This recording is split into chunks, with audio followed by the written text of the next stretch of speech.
আসসালামাইকুম। আমি ইবনে Saim Rana, core volunteer এবং মডারেটর, নিজের বলার মতো একটি গল্প ফাউন্ডেশন। আমরা সবাই জানি আসছে 20শে জুন, রোজ শুক্রবার, উদ্যোক্তাদের মিলন মেলা। আমের স্বাদে সবাই পাবেন মুগ্ধতা। রাজশাহী বিভাগের প্রাণকেন্দ্র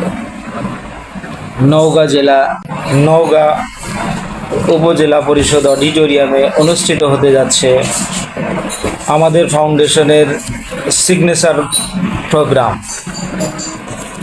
রাজশাহী বিভাগীয় চতুর্থ উদ্যোক্তা সম্মেলন এবং আম মেলা 2025। উক্ত আয়োজনে প্রধান অতিথির আসন অলঙ্কৃত করবেন আমাদের সকলের প্রিয় মেন্টর, উদ্যোক্তা তৈরির কারিগর, নিজের বলার মতো একটা গল্প ফাউন্ডেশনের প্রতিষ্ঠাতা এবং চেয়ারম্যান জনাব ইকবাল বাহার জাহিদ স্যার। উক্ত আয়োজনে আমি আসছি অদম্য টাঙ্গাইল জেলা থেকে। আপনি আসছেন তো?